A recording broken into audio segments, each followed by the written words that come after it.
Okay, hi everyone. I hope you had a good lunch. The food is nice here. I really like that you can just go and whenever you're hungry, stuff your faces. That's super awesome. So yeah, it's the last day of the conference, so I hope you are energized to get into profiling and benchmarking because it's not an easy topic, I guess, but I'll do my best to get you introduced into this topic. So who is new to benchmarking? Hands up. A few. Who is new to profiling? A few. Who is new to profiling and benchmarking? Hands up. Okay, so then we have a good audience here. That's awesome. Because I remember the first time I tried to start benchmarking my code. I was looking around for blog posts out there, and I saw lots of benchmark written with benchmark.net. And I was like, that's interesting. So can I apply this as well? And I saw code like this out there, right? So, and I was like, that looks really easy because I had a conceptual understanding of unit tests. And I was like, and please don't bother too much to look at this code. It's just an example. So I was just thinking, yeah, it's just a class with a bunch of attributes, and then magic happens, and then I'm getting a result. So benchmarking is easy, right? So because I knew X unit, I knew N unit. I've used MS tests for a while. I didn't like it at that time, but it has improved a lot. So yeah, and I was like, that shouldn't be too difficult for me as well. So I can just do the same. So I felt quite certain it doesn't take long for me to actually embrace this concept of benchmarking. But I was wrong. Because essentially, it was very easy to write a skeleton. It's easy to write a class. It's easy to slap a bunch of attributes on a class and then let the thing do something, right? But then at the end of the day, I started asking myself questions like, what should I even benchmark, right? And why? Or how do I take the code that I wrote that is usually quite messy? My colleagues usually complain about the code that I write. And how do I take this code that is intertwined and entangled and put it into a benchmark? Is this even a good idea, right? Or what should I deliberately cut away from the code that I wrote so that I actually get results that are meaningful for me and I'm not watering things or the results? Or I was also thinking, how can I actually measure, change and measure and go through that loop without burning away the budget that I had for these performance investigations? Because, I got fed up with job titles at some point in time, so I call myself a principal chocolate lover these days, because I think job titles are highly overrated. But I'm not a performance engineer in my day work, because my job is to get stuff out there into the hands of our customers. Right? So that means I need to make sure it's reasonably fast, but I also cannot gold plate stuff. And sometimes I'm doing this tinkering at home in front of the TV when I'm watching something that I'm only half interested in, and I'm doing a bit of spelunking. But I have a hack, because I know that I'm terribly bad in going to bed when I'm actually dealing with something that is really interesting. So I basically have this hack that switches off the internet around midnight, because whenever I need to Google Bing something, and I have no internet anymore, I'm like, whatever, and then I go to bed, right? So that's essentially the time when I have to stop doing these performance optimizations because they're highly addictive, at least to me. But then the question is also, well, why would you even bother, and why would you even go through that hassle of doing performance investigations, profiling, and benchmarking, right? Because at the end of the day, this is time consuming, and we only have limited time available. So one of the things that I usually talk about is when you have code that is executed at scale, there are two things that really matter. It's the throughput and memory characteristics of your code at runtime when it's running in your data centers, right? Because today, we talk a lot about this green IT movement. But what it means is if code is running in your data centers, it consumes energy. And consuming energy at the end of the day, we only have scarce resources on planet Earth, right? So the more efficient the code is that we're executing in our data centers, the better it's also basically in terms of sustainability on planet Earth.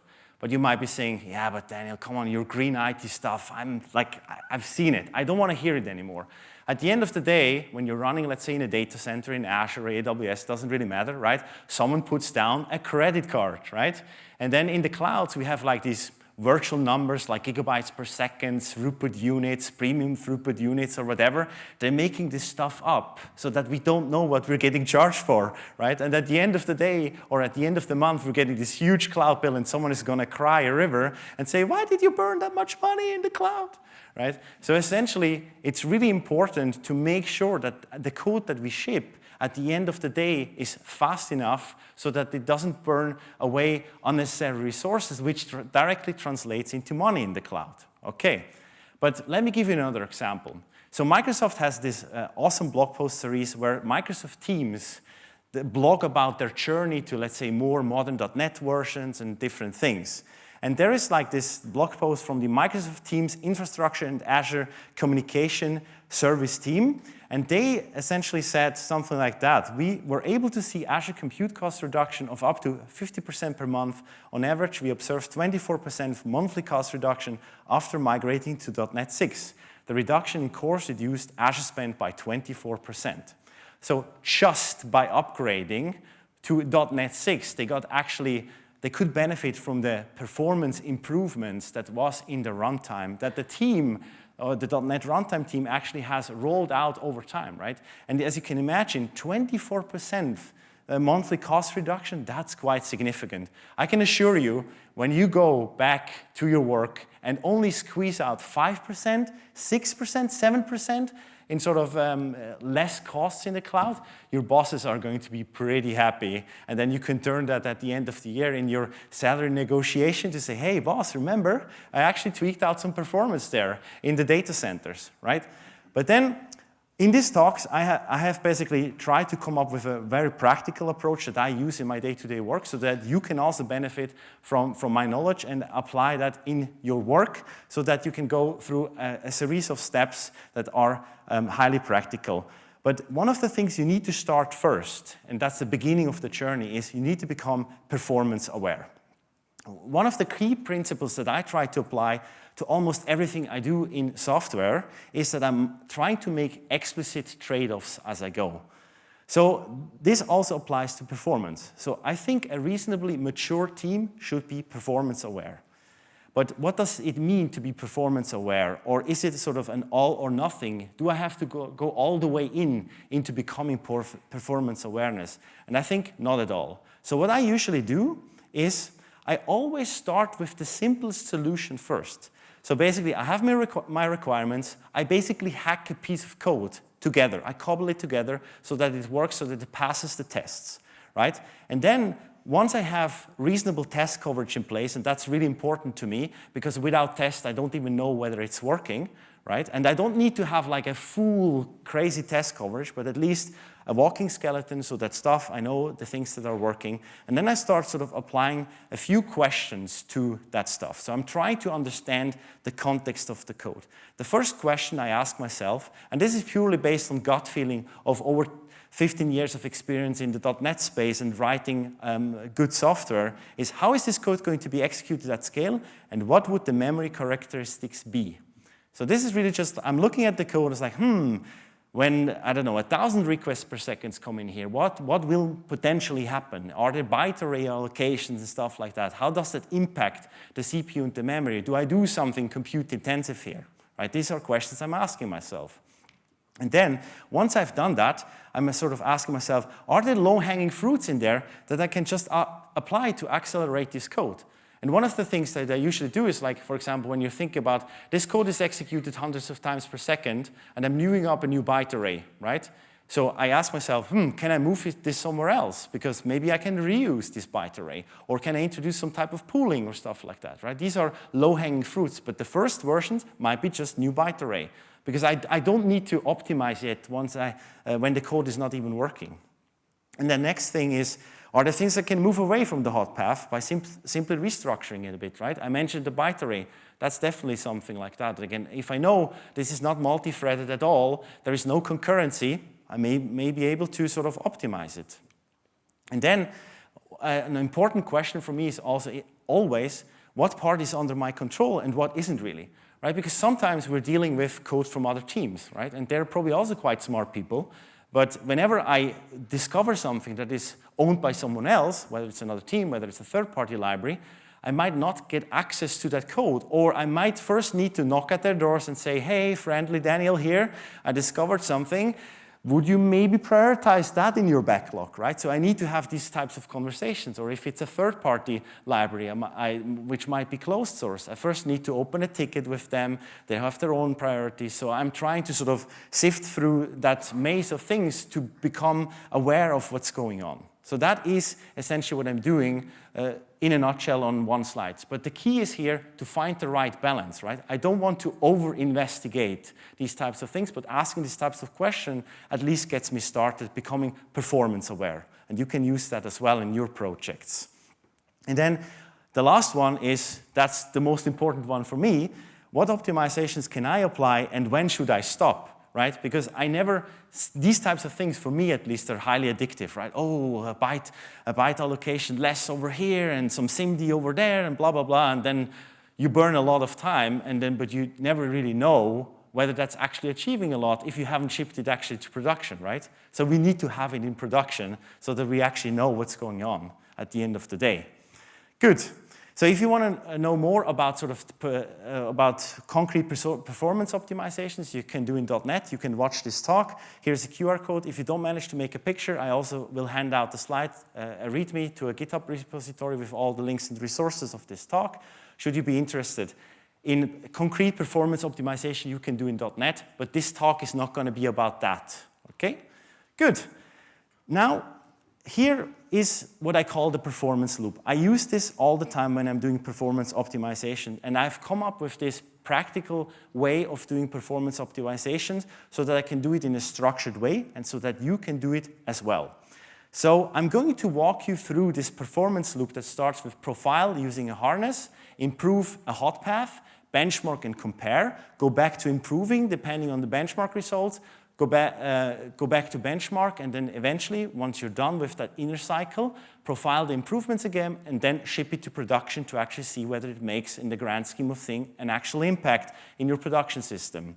And I'm going to walk you through this sort of profiling loop or performance loop with a practical example out of my work. The work that I'm going to show here is going to be a messaging framework and abstraction library, and you might be thinking, Daniel, but I work in an application, so everything that you're showing to me, this is kind of nerdy, science, geeky stuff. I don't know if that's even applicable to my context in my project. I can tell you, what I'm showing you here is fully applicable also to applications. And one of the things I really like is Kevin Henley told me that, and I think it's a good conceptual sort of bridge, is every application out there that you're writing probably has half of a framework built in, right? Because you always have some type of infrastructure code things are based upon. So even if you don't believe yet that you can apply it in your applications, if you have half a framework, you can definitely apply it there. But trust me, this is also applicable to your applications out there. Good, let's look into the example. So I work for a company called Particular Software, and we have this messaging abstraction library called NServiceBus and the platform around it.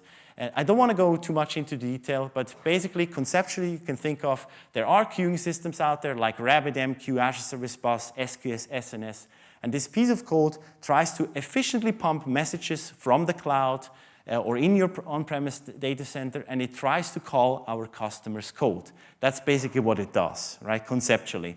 If you want to know more about it, go to go.particular.net/NDC-London-2025-quickstart. That's where you learn about this, but this is not the topic of the talk. I'm not here to explain to you what messaging is and all that stuff. So this is just the introduction here. But inside NServiceBus, there is this piece called the NServiceBus pipeline. So NServiceBus is trying to follow the open-close principle. So what we're doing is, because we don't know what our customers want to achieve, we have sort of an open core inside NServiceBus where we plug in our stuff and customers plug in their stuff. And what we're doing in there, in this sort of pipeline, is we're doing the deserialization of the messages. We're doing the correlation. We're doing, for example, open telemetry trace spanning and stuff like that. We're integrating into custom ORMs, or we're calling Cosmos DB. We're opening transactions against SQL Server and committing transactions and stuff like that, right? That's all sort of infrastructure pieces in this pipeline that is going to be executed when people are using NServiceBus. And the core pieces that make this thing extensible are these behaviors in here. So That is the stuff that our customers plug into behaviors. And if you're not familiar with behaviors, you can sort of conceptualize it potentially with ASP.NET Core middleware. So ASP.NET Core has sort of these middleware pieces where you can essentially have sort of, you can declare a method called invoke async. You get state into it, that's the HTTP context. Then you have something that you can do before the pipeline executes, and then you can do await next, and then you can have something after the pipeline executes, right? Simple example, if you want to wrap the invocation of the ASP.NET Core controllers or the handlers, you can, with a try-catch, you can basically have a try-catch around the wait next, and then everything will be safeguarded by the try-catch that comes after it. So answer response behaviors are quite similar. We just inherit from a class, you define some sort of state there, and then you have an invoke method, and you have an await next, you do something before, you do the await next, and you do something after. And in those sort of classes where we extend answer response and where our customers extend answer response, that's where sort of all the core logic that I just previously described are being executed. Good.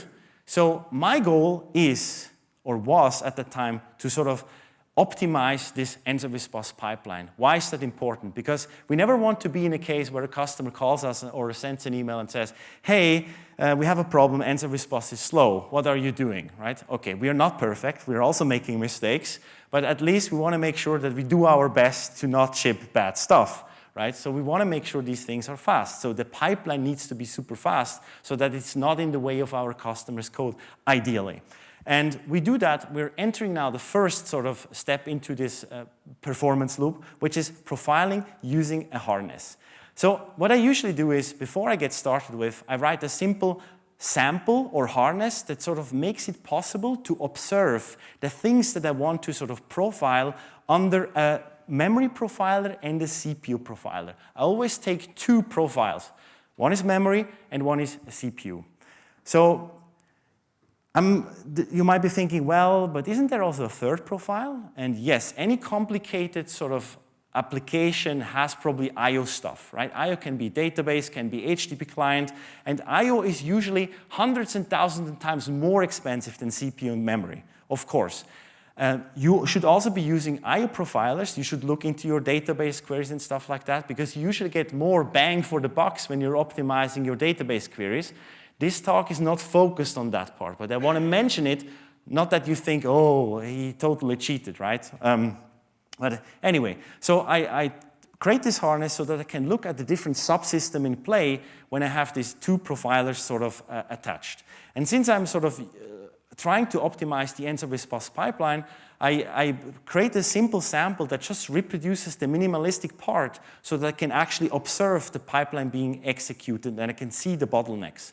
I usually use the JetBrains tools like .memory or .trace, but I want to, and also my samples here are with .trace and .memory, but I want to get it really clear here.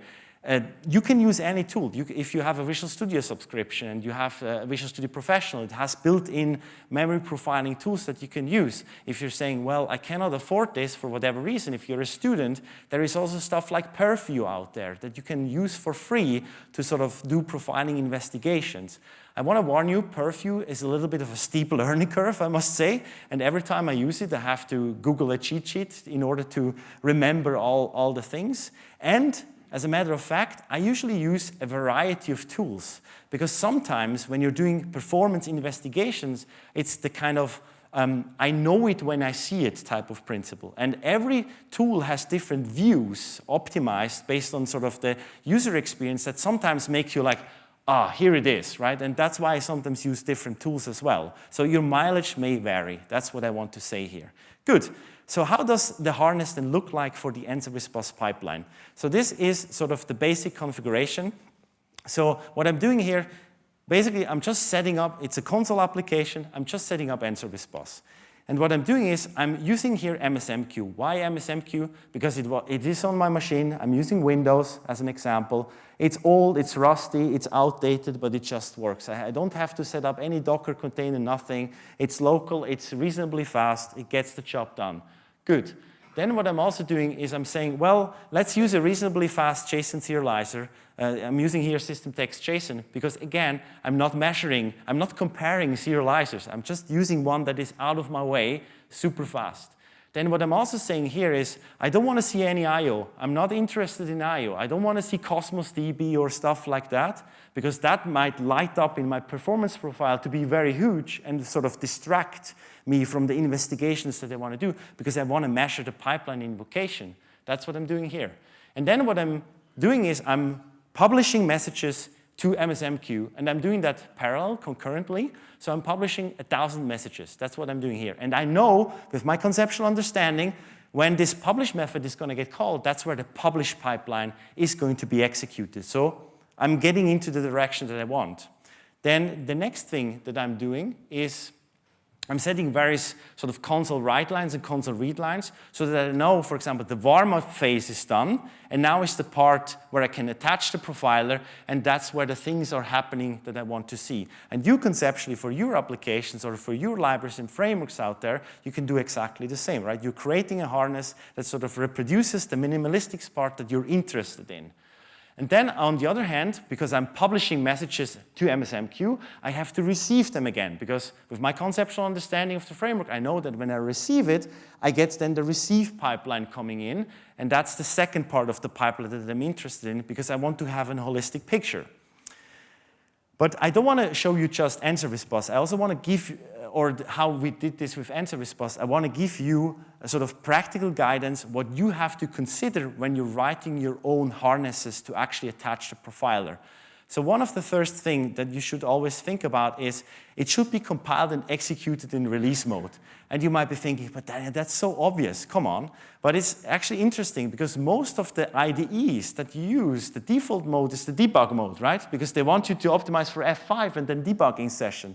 But you need to do it in release mode because debug mode is not going to suit for profiling sessions. And then it needs to run a few seconds and keep the overhead minimal. Because if it's too short, you don't see anything, right? It should run a little bit, but again, all the things that you don't want to see, ideally, should be removed, because otherwise, the noise that you see in those tools is way too much. So if you can work towards minimalistic reproductions, it's even better. Then usually, in order to sort of avoid the warm-up of the JIT, and this is a little bit of a controversial topic, right? Because some people are saying, well, why do you disable the tier JIT compilation? Because the tier JIT compilation might actually change at runtime things that actually you don't have to fix then, and that's absolutely true. But as a general sort of guidance, you at the beginning, when you're doing these investigations, you want to see things before these optimizations, and you want to avoid the JIT going through the warm-up so that you directly have results within a few seconds. But your mileage may vary, right? So, and then also you want to have full debug symbols emitted, because by default that's not there in the release mode, so that you actually have all the stack traces and everything, so that you can trace it back to your code once you go through the profiling sessions. Let's have a look at the memory characteristics of the answer response publish pipeline. And I'm showing you here a screenshot of dot memory and the memory characteristics there. And why memory first? Right? So one of the things that David Fowler also tweeted out there, apparently still up to today, memory allocations are the biggest resource hogs in .NET applications today. Because of how the garbage collector works and everything like that, that is where you get still today the biggest bang for the buck. So that's why I'm starting usually with memory allocations first. And compared to CPU stuff, it's also less complicated, because when I start tweaking, improving CPU stuff, I'm in algorithmic territory, potentially very complicated, right? So when I can sort of move away byte array allocation, introduce some buffering, I'm getting more bang for the buck. That's why I'm starting there. Good. So basically to be able to understand what I have here, I'm zooming into the pipeline. So what I'm doing is I'm using in the tool the namespace filter, or the filter for a specific class. And here, because I'm looking into the publish pipeline, I'm zooming into the publish part. And you conceptually can think of, if you're investigating your order processing logic and you have some namespacing logic, you might know, oh, this is my controller over here that starts processing the order, right? So you filter into the order controller and everything underneath, so that you see the part that is relevant and the allocations that are happening there. And what we see here, we see a bunch of sort of stream writer allocations, memory stream allocations, stuff like that. And then, but if we're zooming in, we see here 20 megabytes of behavior chain invoke allocations. So 20 megabytes in this entire allocation thing are relevant for the investigations that I'm doing. Now let's look at the receive pipeline, because we saw that's also important. Again, I'm looking at the memory profile, and I see a lot of noise. I see sort of byte array, XML text reader nodes, allocations, all that stuff. And again, I'm trying to zoom in and saying, what is actually relevant for my investigations? And I know, based on my domain knowledge of the framework, I know that the func of behavior context of task allocations, so 27 megabytes of allocations, are actually relevant for me. And you might be thinking, but Daniel, come on, seriously? I saw that you had like 200 megabytes of allocations of stuff, and you're zooming in on 20 megabytes. That's ridiculous, right? Wouldn't we want to get rid of everything there? It's like, ideally, yes. But again, we have only a limited time. We can't just hack and optimize everything out, right? So we need to essentially use our knowledge that we have in the application and control the things. So really, it depends. And I'm going to make here an example with what I had to consider. So for example, I was using MSMQ. Large portions of the allocations I had on this memory screenshot, they came actually from MSMQ. MSMQ is a piece of middleware infrastructure that is done. Microsoft is not touching it. It's out of my control, right? Why would I care about doing it? Plus, what's also important for us, that's a diminishing user base. So most people these days, they have migrated their stuff into the clouds. They're using Azure Service Bus, SQS, SNS, they're using RabbitMQ on premises. So if I would investigate into MSMQ my time, I would not be benefiting a huge user base. Then it might also be possible that I simply don't have knowledge, right, in that user base, in that code part, and that can happen to you as well. And if you don't have knowledge, you can't optimize it. So that means you would first have to build up the knowledge, ramp up, and talk to your colleagues. So maybe it's not worth your time. And what I'm also trying to give away here, I usually apply the principle of 1% improvements over time. And essentially, the .NET team does something very similar. If you have ever read sort of the Stephen Tobe, the Book of Tobe blog post, right? The, I don't know, giant 1,000-page blog post. What they're doing, they have hundreds and thousands of little performance tweaks across the .NET runtime. And over time, those little tweaks, the compounding effect of those actually gives you a big impact. So I'm trying to not get too hung up and just making a bunch of optimizations there. Yes, because iterative gains on the hot path will overall lead to bigger impact over time, right? You have got to be patient, but it will come. I can guarantee you that.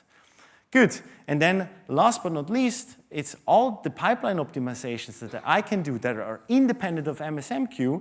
They benefit all the users, regardless of where they're running, right? So I want to focus on that. So at the end of the day, what I want to say to you is, with this example, the context matters, and you out there in your application, in your systems, you are the expert, right? So talk with your team, think about the trade-offs, and apply your best thinking in your teams to do those types of performance investigations, optimization, to sift through that noise, right? That's what you need to do, because the profiling session is just the beginning, essentially. Good. So let me zoom in a little bit more. So what I'm doing here is I'm looking more into sort of memory allocations that are happening there. So for example, I'm filtering into the pipeline namespace, and then I see a bunch of sort of func of task and behavior display class allocation. And if I'm zooming in even further, I see that there is lots and lots of display class allocation. So that gives me already a hint. Something is going on. Maybe have some sort of closure allocations. And again, you can use the same trick. You can filter into your order management namespace, or shipping management, whatever you call those, where you know you are doing some type of performance investigations. Once we have sort of gotten an overview over the memory characteristics of the code, I told you at the beginning, I always do 2 profiling sessions. I do a memory profile, and I do a CPU profile. Okay, so now we have to look into CPU. And one of the really cool tools that you can sort of use to get a very quick understanding of what's going on in terms of CPU is the concept of flame graphs. And This is probably a little bit overwhelming and probably way too small, but I'm going to tell you what's on the flame graph, written on the flame graph in this black font is actually not really relevant, because one of the cool things about flame graphs is you have a bar, right? You have up there, and we read it from top to bottom. So you have a bar, and it has a length. And then underneath, you have other bars that are sort of going down like this. And what it means is the topmost bar, the length represents sort of how long it takes for everything to be executed with all the bars underneath. That's basically a flame graph. And without actually having concrete understanding of milliseconds and stuff like that, or percentage, I can just look at this flame graph, and I can get a conceptual understanding of what's going on.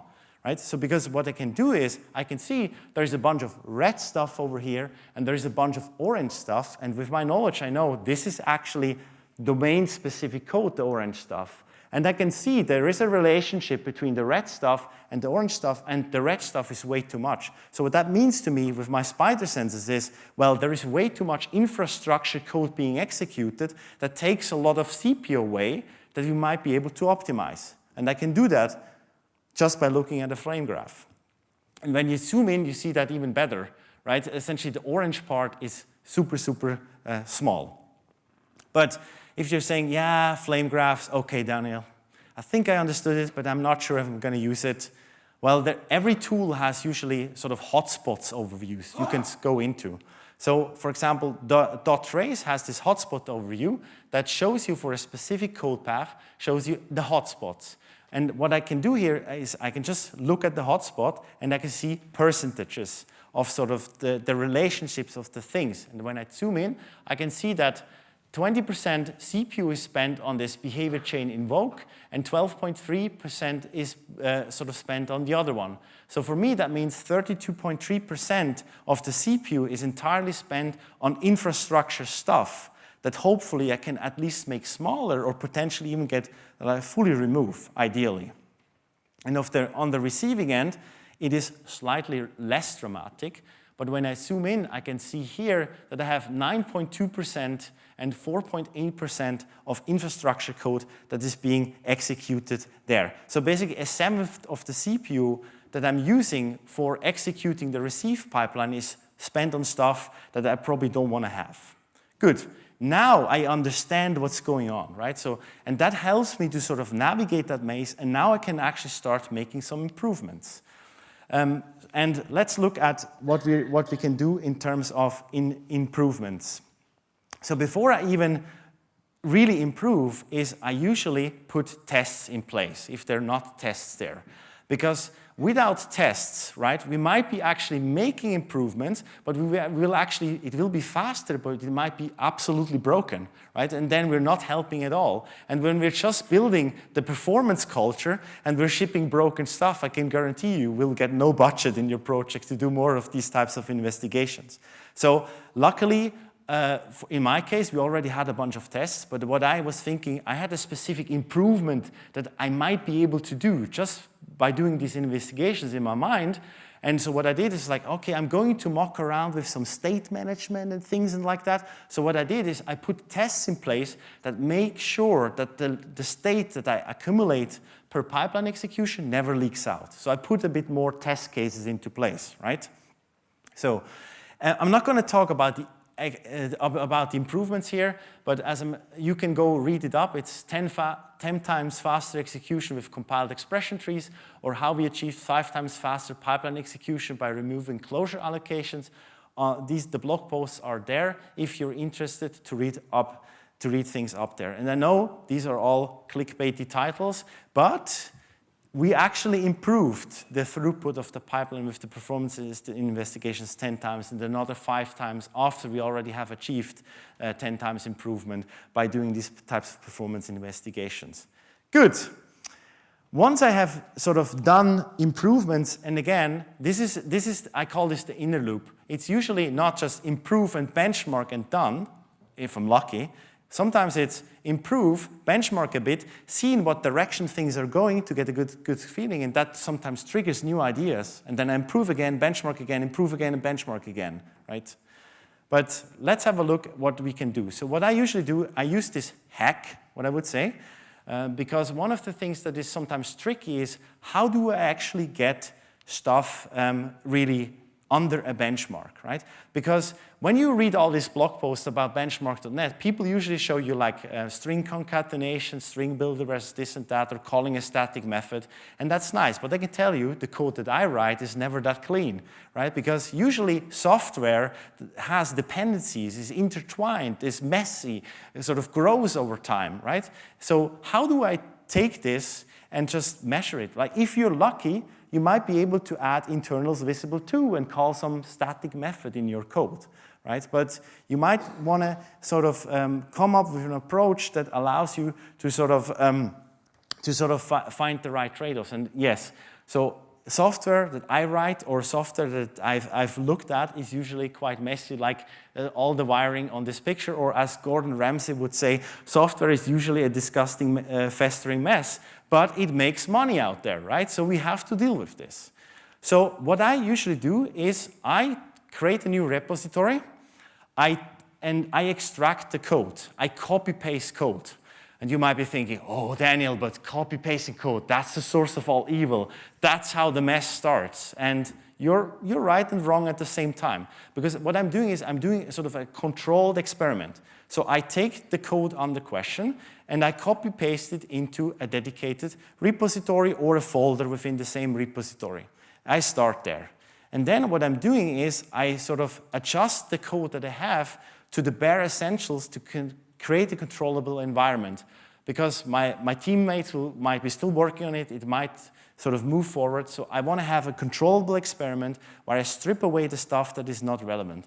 And here I have a screenshot of what I did. So I basically took, conceptually, I took the entire pipeline infrastructure code and copy-pasted it out into a dedicated repository.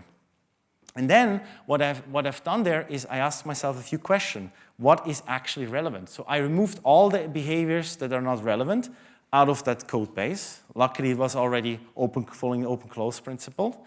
And then I replaced the dependency injection container with creating relevant classes directly. Because my goal is not to basically come up with a blog post that compares structure map against artifact against the dependency injection of Microsoft, right? Because I want to get this out of my way because it just blurs the benchmark, not relevant. Then I also replaced all the I/O operations with completed task. And some of you who might be a little bit more advanced with async and await and stuff like that might be thinking, but Daniel, I got you. You are cheating, right? Because actually when you're not really yielding the thread, then the things are completely different than when you're turning completed task. You're right and wrong at the same time, because what my goal is, I'm not trying to measure concurrency, I'm trying to, or how it behaves on the concurrent execution, I'm trying to actually sort of measure the pipeline execution speed. So IO-bound stuff or yielding the thread doesn't really matter. That's additional benefit I get out once I start yielding. But anyway, what I want to say here is, again, context does matter when you're doing these types of sort of trimming down to relevant stuff. Why do I show this to you? I strongly believe that when you're starting on becoming performance aware, this sort of copy-pasting the code, fiddling around with it a bit, making controlled experiment, gets you on a journey to build this performance awareness culture, right? Because you can't go to a conference, listen to this Daniel guy on stage, and then go on Monday to work and say, now we're performance aware because I listened to this talk. Ooh, awesome, right? This is going to take you potentially weeks and months or years to build this up because you're becoming the trusted person to essentially create this culture. And this sort of approach gets you sort of 80% rule, moves you forward, right? Because it allows you to not think about how can I reliably execute benchmarks on my CI/CD system? Because that's a whole other topic, right? Or how do I even have to set up my CI/CD system?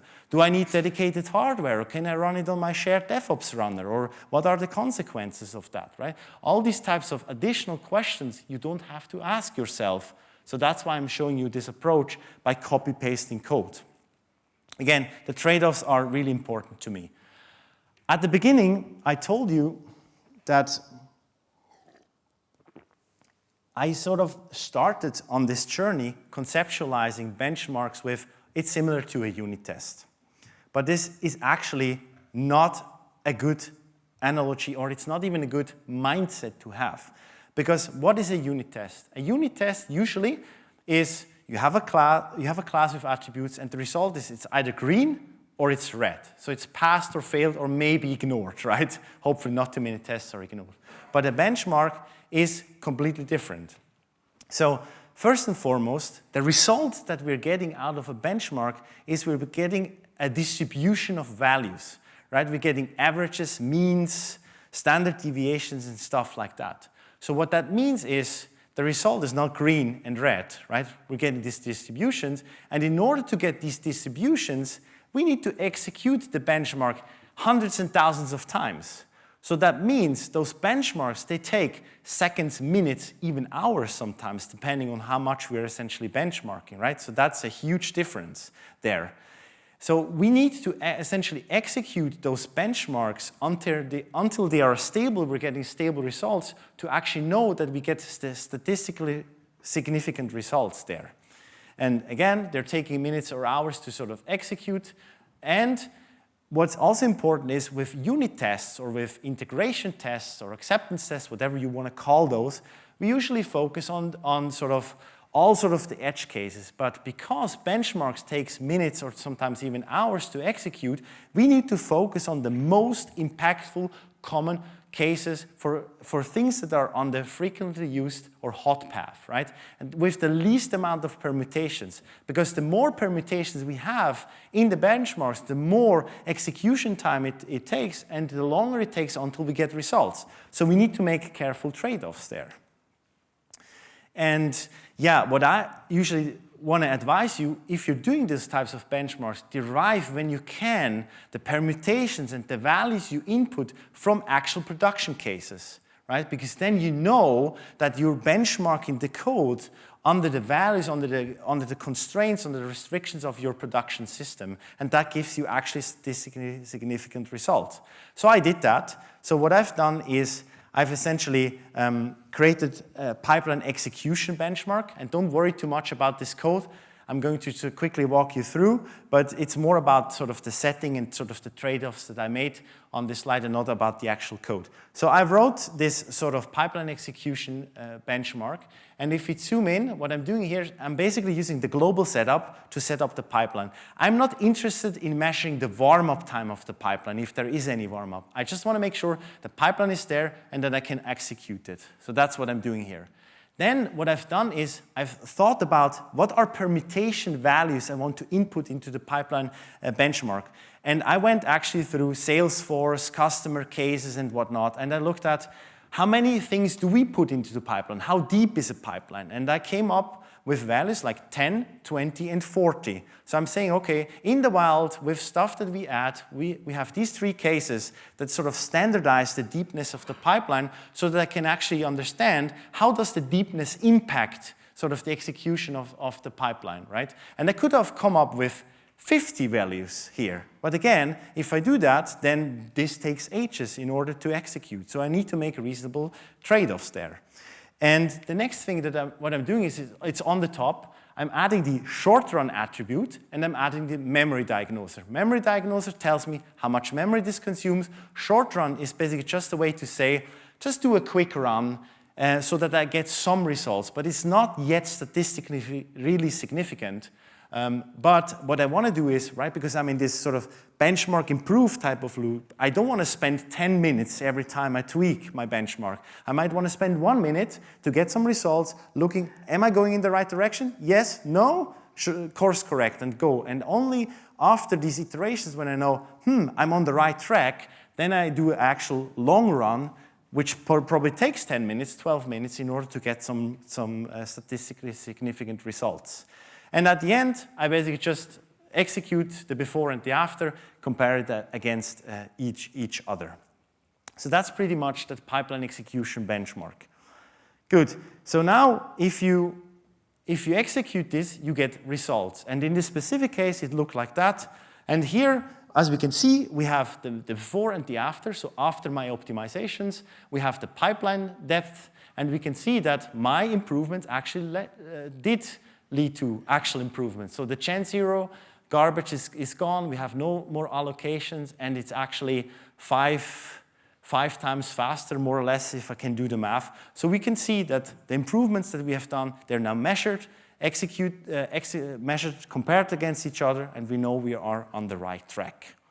Good, but what are the crucial things you should take into account in addition to what I just talked about? What are the best practices for a benchmark? So a benchmark should follow the single responsibility principle. So what that means is, I've quickly showed you, I took the warm-up and took it into the global setup. So I've basically separated the case of warming up from the execution, right? Because I only care about the execution. If I put both things into the same benchmark, I have too many permutations, I'm sort of muddying the water, and therefore that would not be a good benchmark. So I need to focus on a single thing with only the parameters or permutations that are relevant for that single thing. Then ideally, or best, if it has no side effects. Because one of the things that happens in benchmarking is, right, when you have, let's say, a counter or a byte array or something like that, that sort of grows over time over the execution and that influences your further iterations of the benchmark, then you have side effects. And then that influences what you measure, and then your results might not be correct. So you need to take this into account. Then a good benchmark always makes sure that it prevents dead code elimination, because the cheat today is pretty smart, right? When you have code that is not going to be consumed, what essentially is going to happen is the code will be removed, and then you measure nothing, right? So you need to make sure that the relevant parts are there and not eliminated. And sort of what I can advise you is usually take a library like benchmark.net that sort of allows you to delegate the heavy lifting to a framework, because benchmarking is really hard, and you don't want to use a stopwatch or build that yourself. Use something that has already best practices built in to put you onto the pit of success. And I prefer doing this. I'm not religious about it, but I want my benchmarks to be as explicit as possible. So what that means is, if I can, I will not be using var as an example. I will be making sure that I'm not using implicit casting or stuff like that. Why is that relevant? Because when I look at the benchmark and I'm trying to understand what's going on, I want to make sure that the benchmark code is not in my way. I want to make sure that I can focus on the code that I'm actually improving and measuring on, right? So I want to make this explicit so that the cognitive overhead, the cognitive load is not too big for me to handle it. And this one maybe sounds obvious, but avoid running any other resources that on that machine while you're benchmarking, because it's so tempting, and I've done this several times, I can tell you. You're doing sort of a benchmark improvement, right? And then in your calendar it pops up, next meeting, and then you're in a Zoom or Teams call, and you're like, I could just run this benchmark while we're having this boring conversation with my boss, right? And then you start running it. And the thing is, those tools, I don't want to bash on Teams, but those tools are quite heavy, CPU and GPU intensive, right? And that load on your machine will influence the results that you're getting. So ideally, let it run, go to drink a coffee, and when your boss sees you the 10th time on the same day at the coffee machine, you're saying, boss, remember, I told you I'm going to squeeze out 5% throughput out of our system and make you happy. Let's see you again at the salary discussions end of the year, and your boss will be happy, I can assure you. Good. I can highly recommend benchmark.net. It's a great library. It's also used by the .NET performance teams, .NET runtime teams, to measure all kinds of things and compare all kinds of things. Because at the end of the day, benchmarking is really hard. And benchmarking.net prevents you or protects you from falling into common pitfalls that you would be exposed to. Because one thing that it does, it creates different processes. It creates isolated processes the stuff is executed under, so that static state does not leak, right? So by definition, you're already more likely to have no side effects, as an example, right? Or it prevents that code elimination by when you return something, it already consumes it, so that JIT knows it's going to be consumed, it will not be removed away. It has consumer classes to explicitly mark stuff as to be consumed. It also executes your stuff in several iterations until the results are stable, and then it measures that and it gives you statistically relevant results, right? So it has solved all of the problems you're going to be exposed to anyway. Good. Now that we have that out of the way, I want to sort of zoom in. I told you benchmarks should only ever go for the most common cases and should not really go into edge cases. But the next example that I'm showing you is a deviation from that rule, because I actually also went and actually created a benchmark to compare exception cases. Why did I do that? Because one of the things that usually here, right, at conferences, you get lots and lots of best practices. And I strongly believe that best practices, they are, actually the name is pretty wrong because it implies that they're always the best. But sometimes you need to deviate from best practices. You need to use your brain, your knowledge, to understand, in this specific case, it might actually be good to deviate from it. So that's what I did here, because in our case, when stuff happens in production, we get thousands and thousands of concurrences exception happening, and the messages are getting moved into the error queue. So the execution speed of the framework matters in exception cases. So that's what I did, is I created basically a pipeline with a deepness, and at the end of the pipeline, on the lowest part, I added something that throws an exception. And then that exception bubbles up through the entire call stack and sort of crashes out on the other end. And then I can actually measure, that's what I've done here, how the code before and after behaves in terms of exception cases. Good, I'm going to skip this. Good.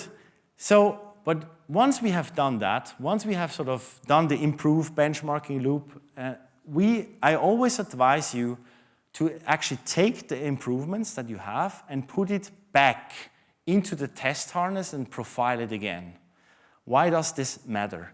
Well, one of the things that you do with benchmark, you compare a specific subset of stuff, right? But you don't know yet how these micro improvements over here are actually going to have a compounding effect across your entire application, right? So you want to see, because maybe you see, in this example, pipeline execution is 5 times faster, but if you put it into the grand scheme of things, you might only get 5% throughput improvement or 10% throughput improvement over your entire system, but you want to have that contextual understanding. That's why once I'm done with improvements, I always put it back into the harness and then compare the before and after. On this side, we have the before, and here we have the after. And as we can see here, we had 20 megabytes of behavior allocations, and on the right side, those are gone. Right? So I'm taking the exact same sort of snapshots, and I'm comparing it before and after. Then I look into the receive pipeline, and I can see here, previously I had 27 megabytes of function delegate allocations. They're no longer there on the right side. I can look into the stack trace. I can see that we went from having lots and lots of infrastructure code to no more infrastructure code on the other side. So I've been able to make some changes that make things very fast. Then I can use the technique that I used before. I sort of can zoom into the namespace, I can filter into that, and then I see whether the before and after is actually better, and I can actually tap myself on the shoulder because we see that all the 15 megabyte of allocation and stuff like that, it's all gone, they're no longer there. But of course, we also, again, we want to have 2 views. We just did memory. Remember, you also want to look at the CPU stuff, so let's look at the CPU. We can use our beloved flame graphs again.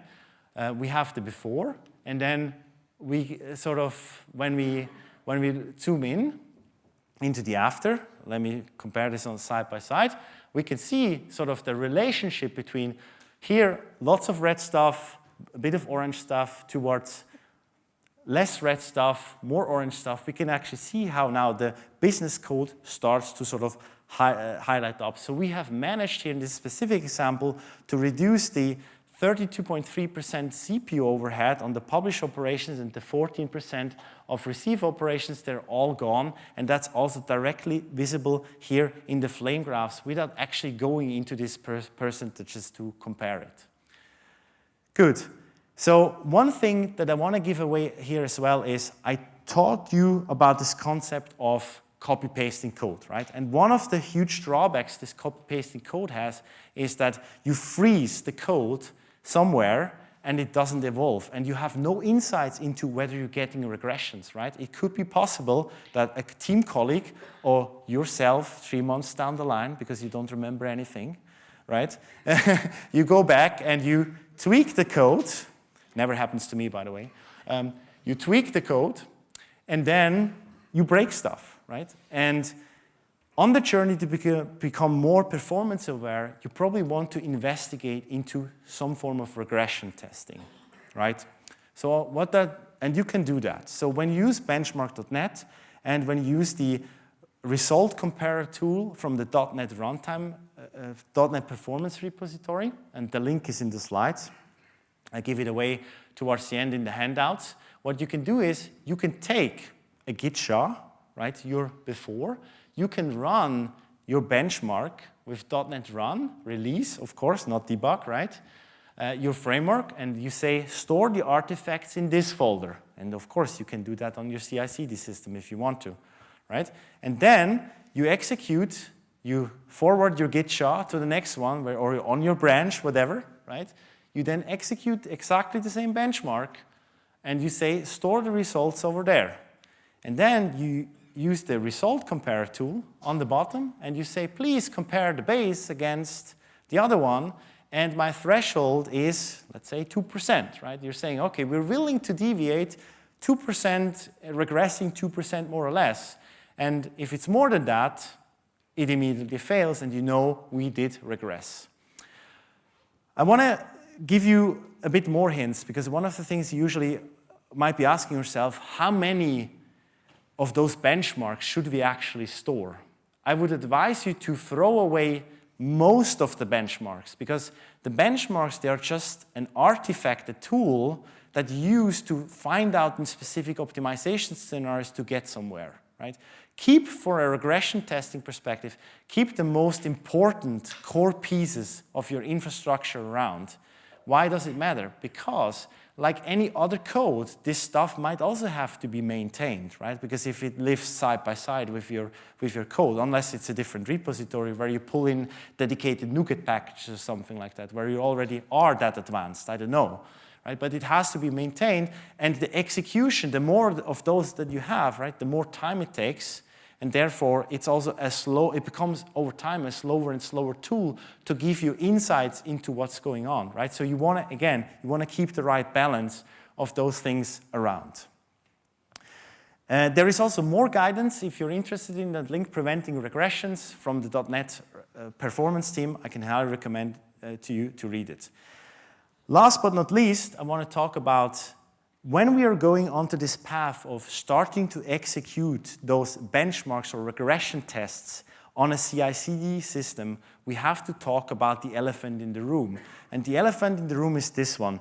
Andre Akinchin from JetBrains did actually investigations for JetBrains to look at sort of shared runners out there, like GitHub Actions. And if you, for example, if you're using GitHub Actions and you're saying, hey, let's just throw our benchmarks into GitHub Actions, you might be surprised, because his results show that CPU-bound benchmarks are much more stable than memory disk-bound benchmarks, but the average performance level still can be up to 3 times different across builds, right? Because it's a shared environment, it means you have noisy neighbor effects, right? So that's going to be potentially something you have to account for. So that means you might not be able to use those shared runners. You might have to deploy your own stuff or use some bare metal hardware under someone's desk if you're running on premise or whatever, so that you actually get stable results, right? That's why with all these problems I told you, you can get started with this copy-pasting the code so that you get on this path of doing these types of performance investigations without being exposed to the whole world of complexity out there. Good. Last but not least, I want to wrap up here. So use the performance loop to improve your code where it matters, right? I showed you profile, improve, benchmark, profile, and then eventually ship it into production, right? Don't spend too much time on it. Enable your monitoring system. Look at your Datadog application insight traces and see whether it actually improved stuff, because then you know, right? Because sometimes you make assumptions that are just not valid, and it turns out in production. Sometimes we have to learn the hard way, and that cannot be avoided. Use this approach, even though I showed it with an example of a framework and library. Like I told you, it's totally also applicable to your code out there. And again, every application has half of a framework somewhere baked in, so maybe also get started there. And then use this approach to sort of, with profiling, to sort of observe how the small changes over time that you're continuously doing sort of start adding up as a compounding effect across your code base.